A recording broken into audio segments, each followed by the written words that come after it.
حمد الشاکرین وصلی علی نبی الامی وآلہ الطاہرین واصحابہ المہدیین اما بعد فاعوذ باللہ من الشیطان الرجیم بسم اللہ الرحمن الرحیم رب اشرح لی صدری ویسر لی امری واحلل عقدۃ من لسانی یفقہوا قولی قال اللہ تعالی فی الکلام المجید وبرہان الرشید وانا اخترتک فاستمع لما یوحی اننی انا اللہ لا الہ الا انا فاعبدنی واقم الصلاۃ لذکری وقال اللہ تعالی فی شان حبیبہ مخبرا وآمرا ان اللہ وملائکتہ یصلون علی النبی یا ایھا الذین آمنوا صلوا علیہ وسلموا تسلیما الصلاۃ والسلام علیک سیدی یا رسول اللہ وعلی آلک واصحابک سیدی یا حبیب اللہ الصلاۃ والسلام علیک سیدی یا امام الانبیاء والمرسلین وعلی آلک واصحابک سیدی یا خاتم النبیین اللہم صل علی نور الظلام اللہم صل علی بدر التمام اللہم صل علی مفتاح دار السلام اللہم صل علی شفیع جمیع الانام بعد از حمد بدرگاہ مجیب الدعوات خالق کائنات جل والا و درود و حضور سرور کائنات فخر موجودات نور مجسم شفیع معظم رحمت دو عالم حضرت احمد مجتبی جناب محمد مصطفیٰ علیہ تحیۃ و ثناء معزز سامعین حاضرین علماء کرام وارثان منبر و محراب اصحاب عقل و بینش اہل محبت و طریقت منتظم محفل محب فی اللہ حافظ محمد رضا المصطفیٰ جلالی محب فی اللہ علامہ محمد اختر نورانی جلالی جنرل سیکرٹری جماعت جلالیہ ضلع گجرات محب فی اللہ علامہ مظہر حسین جلالی محب فی اللہ علامہ عبد الرحمن جلالی اور دیگر سٹیج پر جلوگر قابل قدر شخصیات آج کی یہ تقریب سعید دروس فقہ و تصوف کے سلسلہ کی وہ کڑی ہے جو جماعت جلالیہ صدبال کے زیر انتظام جاری و ساری ہے۔ آج کی نشست کا موضوع جو پہلے سے مشتہر ہے، نماز کی قضاء کے احکامات، اس حوالہ سے گفتگو کی کوشش کروں گا۔ یقیناً ایک مسلمان کی زندگی کے اندر اہم فریضہ نماز کی ادائیگی ہے، اور جب نماز وقت سے رہ جائے تو اس میں بعد جو ادا کیا جاتا ہے، اسے بعد میں جو ادا کیا جاتا ہے اس کا طریقہ نماز کو قضا کرنا ہے، اور یہ اللہ رب العزت کی خاص رحمت اور خاص مہربانی ہے کہ ہم جیسے سست اور کاہل لوگوں سے جب وقت نماز پر ادا نہ ہو اس کے بعد بھی اگر نماز کو ادا کریں قضا صورت کے اندر تو اللہ رب العزت قبول بھی فرما لیتا ہے، اور جو سستی اور کاہلی ہم سے ہوتی ہے اس پر ہم اللہ رب العزت کے حضور توبہ کریں تو اللہ رب العزت جو تاخیر کا گناہ ہے وہ گناہ بھی ہم سے اٹھا لیتا ہے۔ تو اس اعتبار سے نماز کے بارے میں قرآن مجید فرقان حمید کے اندر سورہ طٰہٰ میں حضرت موسیٰ علیہ السلام سے مخاطب ہو کے خالق نے یہ ارشاد فرمایا وَأَنَا اخْتَرْتُكَ فَاسْتَمِعْ لِمَا يُوحَىٰ، اور میں نے آپ کو اختیار کیا، پسند کیا، پس آپ سنیے جو وحی کیا گیا ہے۔ اِنَّنِي أَنَا اللَّهُ، بے شک میں اللہ ہوں، لا الہ الا انا، نہیں کوئی معبود مگر میں، فاعبدنی، پس آپ میری عبادت کیجئے، واقم الصلاۃ لذکری، اور آپ نماز قائم فرمائیے میرے ذکر کے لیے۔ قرآن مجید فرقان حمید کے اندر اسی آیت مبارکہ سے ہمیں قضا نماز کی ادائیگی کے احکامات میسر آتے ہیں۔ بہت سارے فقہائے کرام نے قضا نماز کے احکامات کو بیان کیا تو انہیں حدیث مبارکہ سے ثابت کیا۔ یہ صاحب تفسیرات احمدیہ مولانا جیون رحمہ اللہ کا ہم پر احسان ہے کہ انہوں نے قضا نماز کے حکم مبارک کو قرآن مجید سے استنباط فرمایا، اور یہ استنباط آپ کا اپنا نہیں بلکہ حضور سید المرسلین صلی اللہ علیہ وسلم نے اسی آیت مبارکہ سے قضا کے نماز کے احکامات کو بیان فرمایا۔ حدیث مبارکہ ہے حضور سید المرسلین صلی اللہ علیہ وسلم نے ارشاد فرمایا من نام عن صلاۃ او نسیہا فلیصلیھا، کہ جو آدمی نماز کے وقت سو جائے یا وہ نماز کو بھول جائے، فلیصلیھا اذا ذکرھا، تو پس چاہیے کہ وہ نماز ادا کرے جب وہ نماز کو یاد کرے، یعنی بھولا ہوا تھا، سویا ہوا تھا، تو جب بیدار ہو تو بیداری کی کیفیت کے اندر جو نماز اس کی رہ گئی اس کی ادائیگی کرے۔ اور حضور سید المرسلین صلی اللہ علیہ وسلم نے یہ حکم کیوں ارشاد فرمایا، اس کی علت بھی قرآن مجید سے آپ نے بیان فرمائی۔ فَإِنَّ اللَّهَ يَقُولُ وَأَقِمِ الصَّلَاةَ لِذِكْرِي، جب سو اور سونے کے بعد بیدار ہو جاؤ تو کوئی اگر نماز گزر چکی ہے، اس کا وقت گزر گیا ہے، تو اسے فوراً بیداری کی حالت میں ادا کر لو۔ بھول گئے تھے، وقت نماز گزر گیا ہے، جب یاد آئے تو فوراً نماز کو ادا کر لو۔ یہ اللہ رب العزت کے حکم مبارک کی وجہ سے آقا کریم صلی اللہ علیہ وسلم نے قضا نماز پڑھنے کا ارشاد فرمایا، اور ایک روایت مبارک کے اندر یہاں تک ارشاد فرمایا کہ جو سو جائے نماز کے وقت سے یا بھول جائے، جب اسے یاد آئے تو وہ نماز پڑھے، فَإِنَّ ذَاقَ وَقْتُهَا، پس بے شک یہی اس نماز کی ادائیگی کا وقت ہے۔ تو یہاں تک اللہ رب العزت کا یہ خاص کرم اور خاص مہربانی ہے کہ اگر نیند کی کیفیت کے اندر کوئی نماز رہ گئی، بھول کر کوئی نماز رہ گئی، اور جب یاد آیا، جب بیدار ہوا تو اس نماز کو ادا کر لیا، تو ہمارے ہاں نماز کی تاخیر کا جو گناہ ہے وہ بھی ہمارے ذمہ نہیں ہوگا۔ یہاں تک اللہ رب العزت کی یہ خاص مہربانی اور خاص کرم ہے۔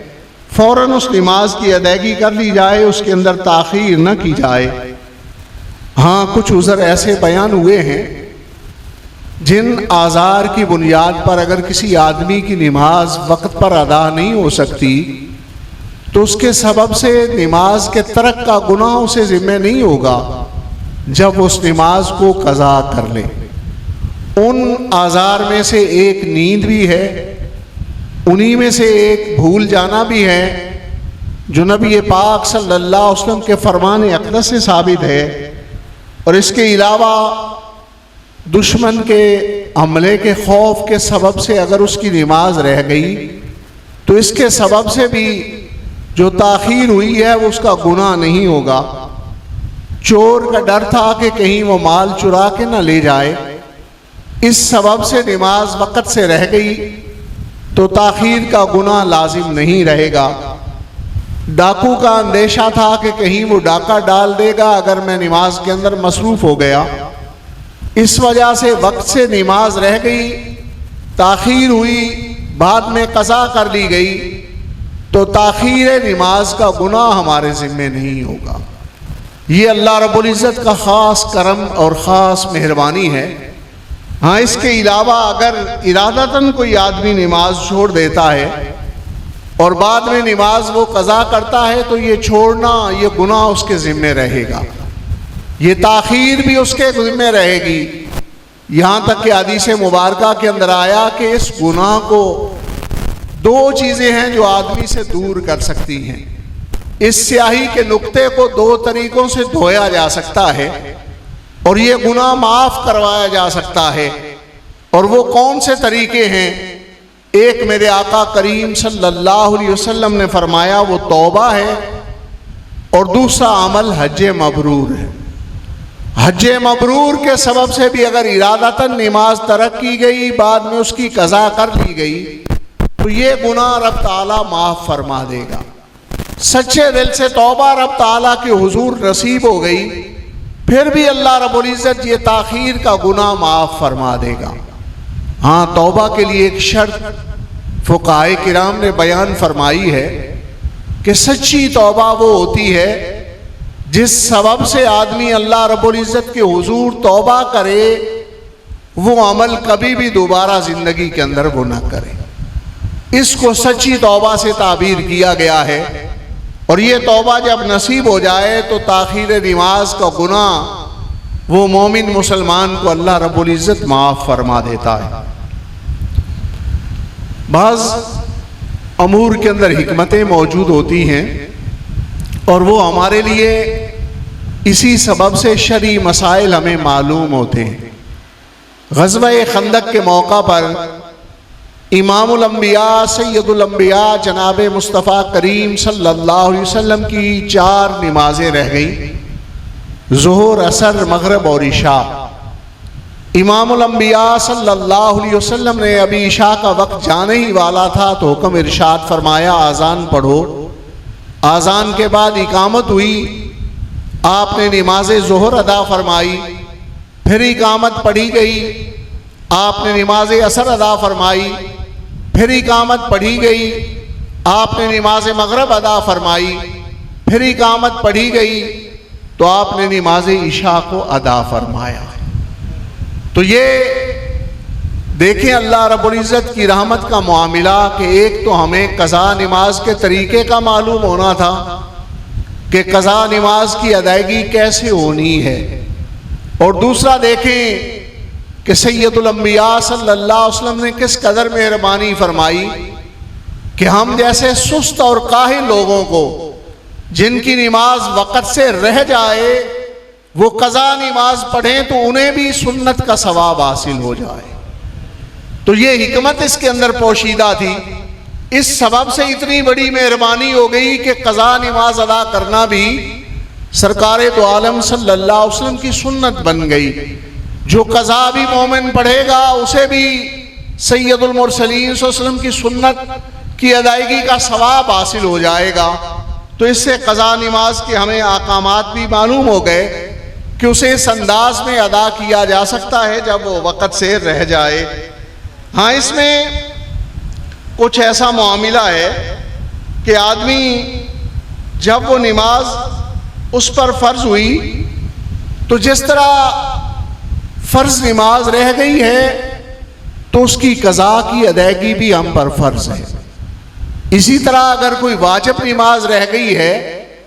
تو اس کی قضا کی ادائیگی کرنا بھی ہم پر واجب ہے. ہاں بعض سنن بھی ایسی ہیں کہ اگر وہ وقت سے رہ جائیں تو ان سنتوں کی قضا کرنا بھی ہم پر سنت ہے. جس طرح ادائیگی سنت ہے اسی طرح قضا بھی سنت ہے. جس طرح ادائیگی فرض ہے اس طرح قضا بھی فرض ہے. جس طرح ادائیگی واجب ہے اسی طرح قضا بھی واجب ہے. ہاں سنن کے حوالہ سے چونکہ میں نے عرض کی بعض سنن ایک سنت مؤکدہ ہے اور ایک سنت غیر مؤکدہ ہوتی. تو سنت مؤکدہ میں سے جو فجر کی سنتیں ہیں ان کی قضا کرنا بھی سنت ہے. مثلا آدمی جب مسجد شریف کے اندر گیا وضو کر کے فجر کی نماز کی ادائیگی کے لیے اتنا وقت نہ پایا کہ میں پہلے سنن ادا کر لوں پھر میں جماعت کے اندر شامل ہو جاؤں، اتنا وقت میسر نہیں تھا. اندیشہ یہ تھا کہ اگر میں سنن پڑھوں گا تو ایسی صورت کے اندر میری جماعت رہ جائے گی.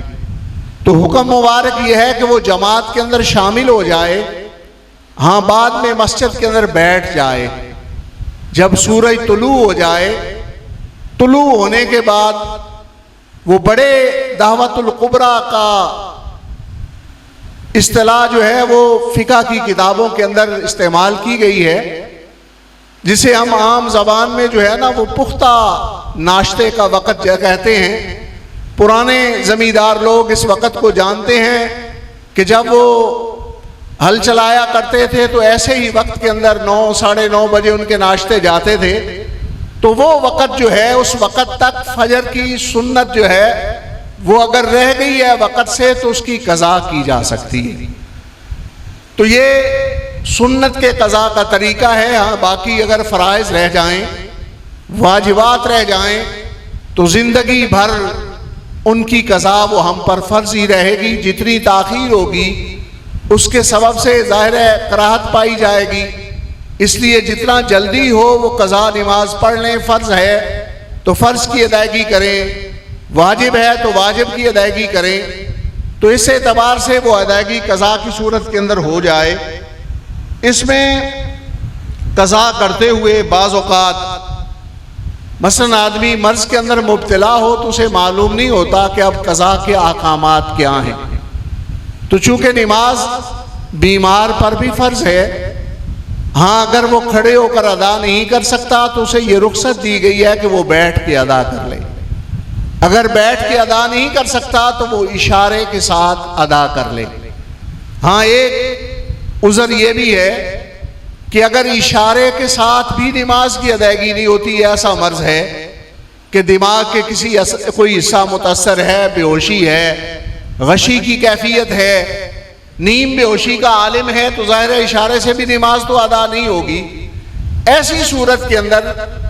اگر 6 نمازیں اکٹھی اس عذر کے سبب سے رہ جائیں کہ وہ اشارے سے بھی نماز ادا نہیں کر سکتا تو اب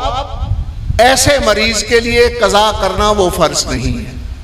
اسے اللہ رب العزت نے رخصت دی ہے. جب 6 مسلسل اس کی نمازیں ایسی مرض کی صورت کے اندر گزری کہ وہ اشارے سے بھی قضا نہیں کر سکتا تھا، تو اب اس پر جو نمازیں قضا ہوئی ہیں ان کو پڑھنا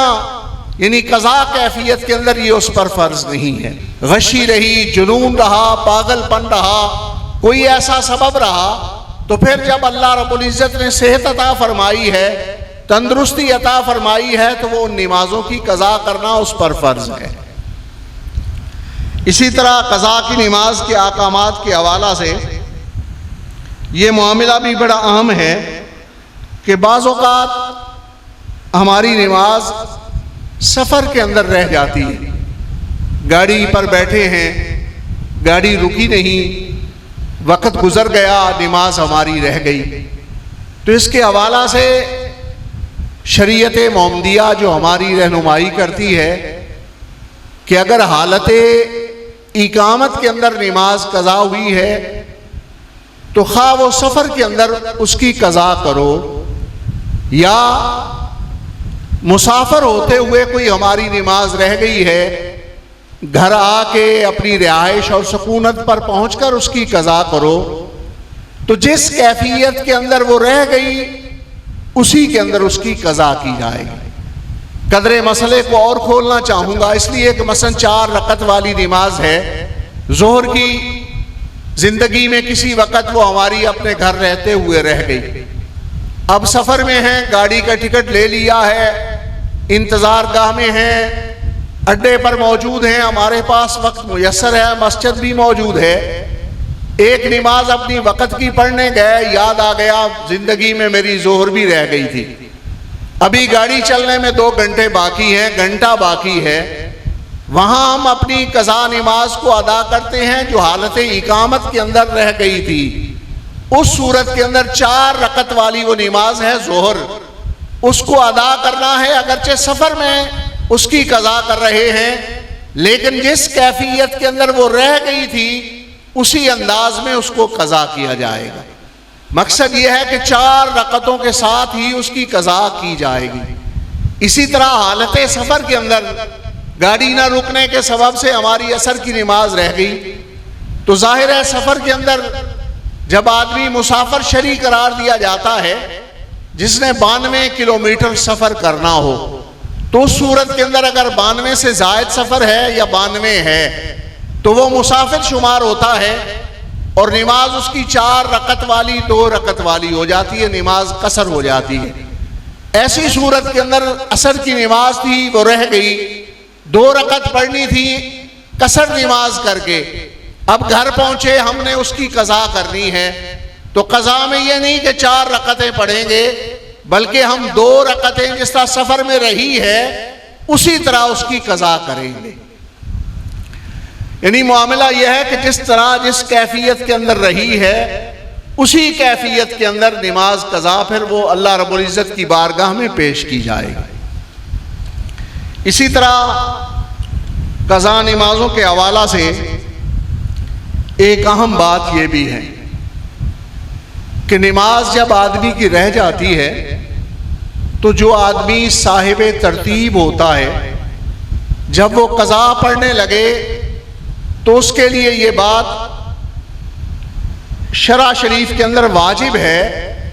کہ جو پہلے رہی پہلے اس کی قضا کرے، بعد میں دوسری کی کرے، پھر تیسری کی کرے، پھر چوتھی کی کرے۔ یعنی پہلے زور رہی ہے تو زور پہلے پڑے گا، اگرچہ وقت کی نماز عصر جماعت کھڑی ہو چکی ہے ایسی صورت کے اندر بھی وہ ظہر کو پہلے قضا کرے، اس کے بعد عصر کی نماز کے اندر وہ شامل ہو۔ اس طرح اگر 2 یا 3 یا 4 نمازیں رہ گئیں، ظہر پہلے پڑے، ظہر رہ گئی تھی، پھر عصر رہ گئی تو عصر کی قضا کرے، پھر مغرب رہ گئی تھی تو مغرب کی قضا کرے۔ یہ صاحب ترتیب مسلمان پر یہ بات واجب ہے، جس ترتیب سے اس کی نمازیں رہی ہیں اسی ترتیب کے ساتھ وہ ان نمازوں کو ادا کرے۔ ہاں اسی طرح جو صاحب ترتیب مسلمان نہیں اس کے لیے یہ ترتیب واجب بھی نہیں۔ مثلا یہ کہ اس کی ظہر کی رہ گئی، عصر کی رہ گئی، مغرب کی رہ گئی، عشاء کی نماز اب پڑھ رہے ہیں لوگ، جماعت کھڑی ہے، وہ عشاء میں شامل ہو جائے، اس کے بعد وہ اپنی ان تینوں نمازوں میں سے جس نماز کو چاہے پہلے وہ قضا کرے، بعد میں دوسری کو قضا کرے، بعد میں تیسری کو قضا کر لے۔ جو صاحب ترتیب نہیں، اب چونکہ بات صاحب ترتیب پر ہے، شرعی مسئلہ تبدیل ہو رہا ہے، جو صاحب ترتیب ہے اس کے لیے ترتیب ہی واجب ہے قضا کے اندر، اور جو صاحب ترتیب نہیں اس کے لیے قضا کرتے ہوئے ترتیب واجب نہیں۔ صاحب ترتیب کو بھی اب جاننا ضروری ہے مسئلہ سمجھنے کے لیے۔ تو صاحب ترتیب کون ہوتا ہے؟ فقہائے کرام فرماتے ہیں وہ مسلمان عاقل بالغ جس کے بلوغ کے بعد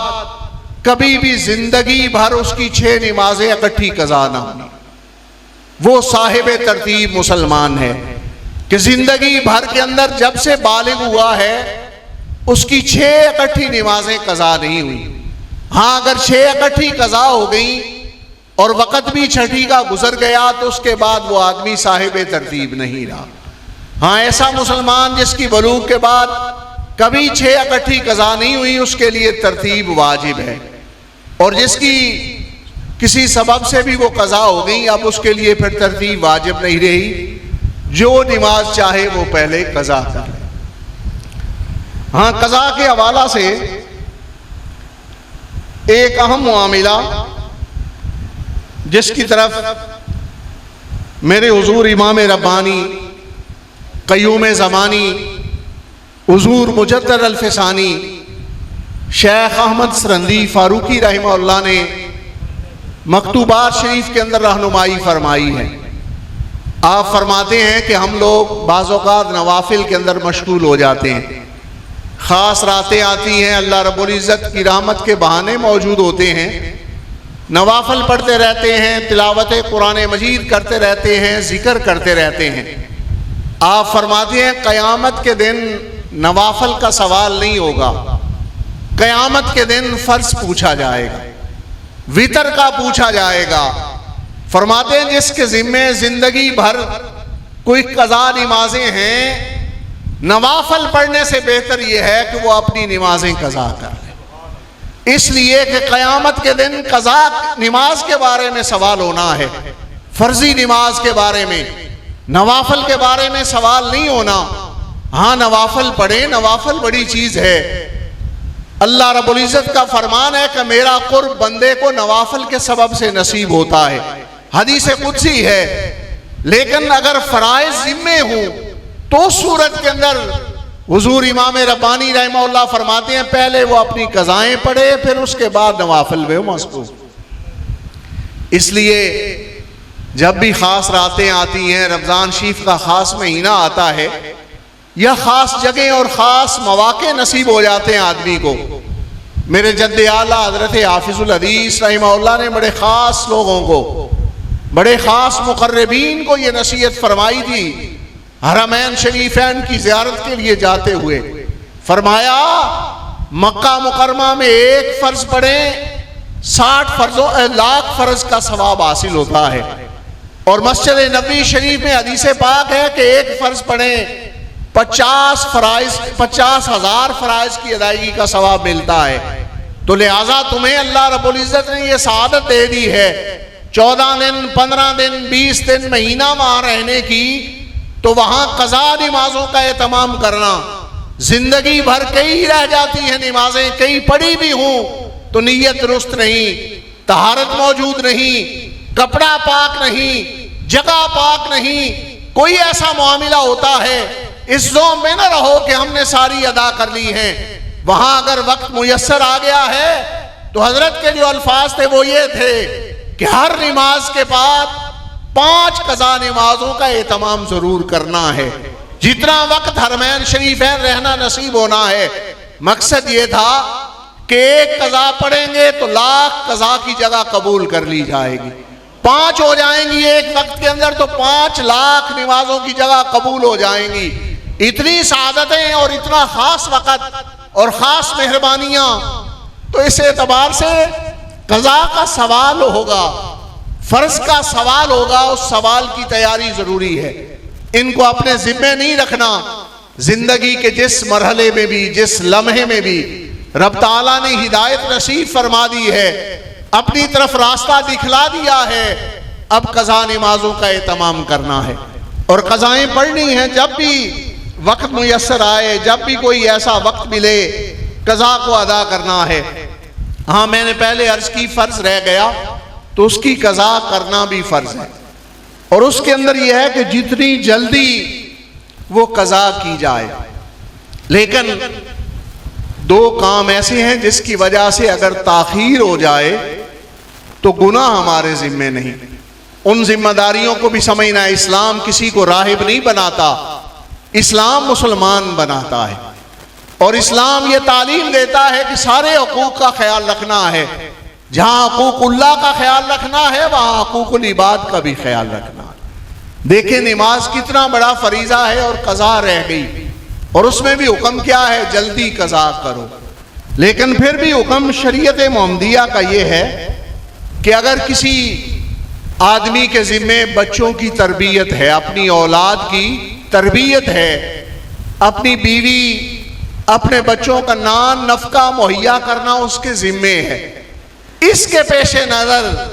اگر قضا جلدی نہیں ہوئی، دیر سے وہ قضا کی گئی ہے، تو اللہ رب العزت اس تاخیر کو معاف فرما دے۔ ذمہ داریاں اپنی جو ذمہ داریاں ہیں ان کو بھی نبھانا ہے۔ دیکھیں اللہ رب العزت نے جن کے حقوق ہمارے ذمے رکھے ہیں ان حقوق کو بھی ادا کرنا ہے، اور ساتھ ساتھ قضا نمازوں کو بھی پڑھنا ہے۔ تو قضا نمازوں کے حوالہ سے اسی طرح رمضان شریف کے اندر حدیث مبارکہ ہے کہ جو ایک فرض پڑھتا ہے اسے 70 فرضوں کی ادائیگی کا ثواب ملتا ہے۔ تو ظاہر ہے اگر رمضان شریف میں ہم قضا نماز کا اہتمام کریں گے، ایک قضا ظہر پڑھیں گے تو ہماری 70 ظہر جو ہیں وہ ادا ہو جائیں گی اس طرح۔ تو اس اعتبار سے ان مواقع، ان دنوں، ان ایام، ان جگہوں جو مبارک جگہ ہیں یہاں جو ثواب بڑھ جاتا ہے، ان میں اس کا اہتمام زیادہ رکھنا چاہیے۔ زندگی بھر ظاہر ہے انسان اس کی موت کا تو اسے علم نہیں ہے، اس لیے جتنی جلدی کر سکے حساب لگائے۔ 10 سال پہلے نہیں پڑھی، 20 سال پہلے ہوش نہیں تھی، عقل نہیں آیا تھا، سمجھ نہیں آئی تھی، 20 سال کی رہ گئی، بلوغ کے بعد اپنی عمر کا حساب کرے اور اس انداز میں اپنی روز کی مصروفیات کے اندر تقسیم کر لے کہ میری 10 سالوں کی نمازیں ہیں اور کچھ نہیں تو اگر 10 سال زندگی باقی ہے تو روزانہ ایک نماز ہی ایک کے ساتھ قضا کرتا رہے۔ رات عشاء، دن میں کام کاج سے فارغ ہو گیا ہے، گھر چلا گیا ہے، جب عشاء کی نماز پڑھتا ہے تو دن کی 5 نمازیں جو اس کی اول زندگی کی قضائیں، نیت یہ کرنی ہوتی ہے کہ اول ظہر قضا، اول عصر قضا، اول مغرب قضا اور اول عشاء قضا۔ اس کے انداز میں وہ 5 نمازیں اپنی روزانہ ہی پڑھ لیتا ہے۔ 10 سال کی نمازیں رہی تھیں تو الحمدللہ 10 سال کے اندر ان کی ادائیگی تو ہو جائے گی۔ طریقہ نکالنا چاہیے، کوشش کرنی چاہیے، شروع کرنا چاہیے۔ اللہ رب العزت مدد فرماتا ہے اور اس کا فریضہ ادا ہو ہی جاتا ہے۔ صرف ارادہ اور نیت کی ضرورت ہے، اس طرف اپنا اعلان بنانا کہ میں یہ کام کروں گا۔ معزز حاضرین،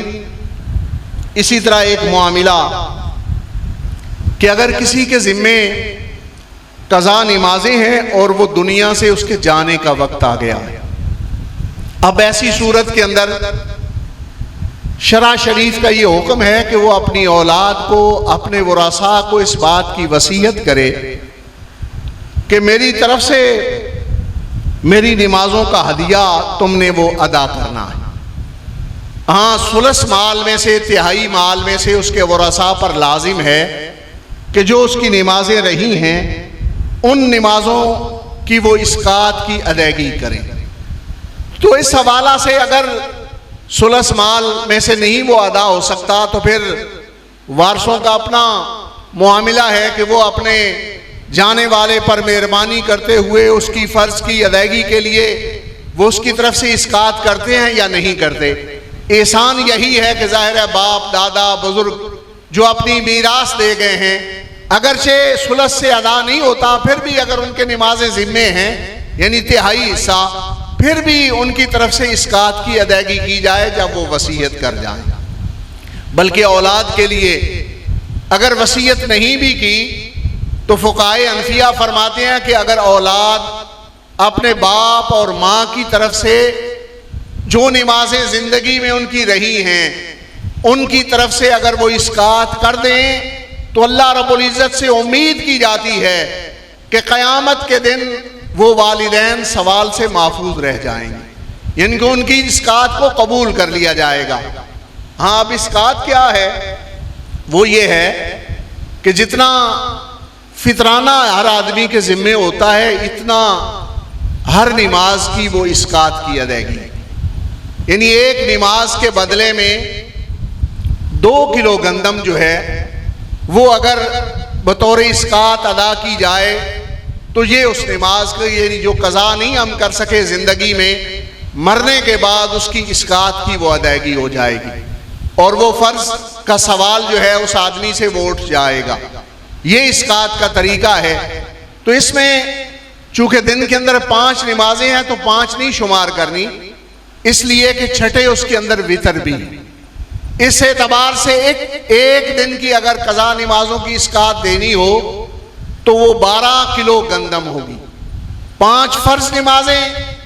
اور چھٹے جو ہیں وہ وطر ہیں، ان کو شامل کر کے 12 کلو گندم ایک دن کی نمازوں کی اسقاط ہوگی. اور اچھی اولاد کے لیے یہ ہے کہ وہ اپنے والدین کی جو زندگی کے اندر نمازیں رہی ہیں ان کی وہ اسقاط کرے. ہاں، حضور امام ربانی، قیوم زمانی، حضور مجدد الفسانی، شیخ احمد سرندی فاروقی رحمہ اللہ کی ہی بات کو آگے بڑھاتے ہوئے میں یہ عرض کرنا چاہوں گا کہ دیکھیں، جب والدین دنیا سے جاتے ہیں تو ہم انہیں ہدیہ کرتے ہیں، ایصال ثواب کی صورت کے اندر نفلی صدقہ و خیرات کرتے ہیں، نفلی روزے رکھتے ہیں، عمرہ کرتے ہیں ان کی طرف سے، طواف کرتے ہیں ان کی طرف سے، کبھی پانی کے لیے فلٹریشن پلانٹ لگا دیتے ہیں، کبھی مسجد کے لیے جگہ دے دیتے ہیں، کبھی کسی مدرسے کے لیے جگہ دیتے ہیں،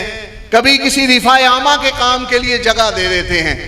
وہ یہ سارے کام کرنے اچھے ہیں اپنی جانے والوں کے لیے، ان کو نفع بھی ہوتا ہے، مگر اگر یہ سارا بھی ہم کریں گے، نماز ان کی رہ گئی ہے تو نماز کے سوال کا جواب تو انہوں نے دینا ہے. اس لیے میں یہ عرض کروں گا کہ اگر والدین کے ذمے نمازیں ہیں، والدین کے ذمے روزے ہیں، تو نفلی صدقہ و خیرات کی بجائے اگر ان کا حساب کر کے ان کی اسقاط کی ادائیگی کر دی جائے تو یہ ان جانے والوں کے لیے زیادہ نفع ہوگا. اس لیے کہ وہ سوال اٹھ جائے گا، ہو سکتا ہے ہم بغیر حساب کیے اس سے زیادہ صدقہ و خیرات کر دیں، اتنا کھانا پکا دیتے ہیں، اتنے لوگوں میں خیرات کر دیتے ہیں، یہ عمل اس سے زائد بڑھ جائے، لیکن جب نیت ہماری نہیں ہوگی تو ان سے سوال نہیں اٹھے گا. اگر ہماری نیت اسقاط کی ہے تو فرض نماز کا سوال ان سے اٹھ جائے گا. اس لیے اس طرح کا حساب کر کے اس انداز میں صدقہ و خیرات کیا کریں تاکہ وہ فقراء تک پہنچے اور ہمارے جانے والوں کے لیے آسانی قبر کے اندر ہو، راحت ہو، قیامت کے دن کا سوال ان کا اٹھ جائے. تو یہ سب سے بہترین طریقہ والدین کے لیے ہے اور اچھی اولاد کے لیے کہ وہ اپنے جانے والوں کی جو ان کے عزیز و اقارب ہیں، جو ان کے والدین ہیں، ان کی طرف سے وہ ایسا عمل کریں. تو یہ بطور احسان فدیہ وارث ادا کر سکتا ہے اگر اسے وصیت نہیں کی گئی. شرع شریف کے اندر اس کی اجازت موجود ہے. ہاں، جو جزیات سچویشنز میرے ذہن کے اندر موجود تھیں قضا نماز کے حوالہ سے، اس میں کوئی اگر آدمی کو سوال کرنا چاہے تو وہ کر سکتا ہے. وہ جزیات میں نے بیان کی، کوئی جزی، کوئی صورت کسی کے ذہن کے اندر کوئی بھی موجود ہو قضا نماز کے احکامات کے حوالہ سے تو وہ سوال کر سکتا ہے.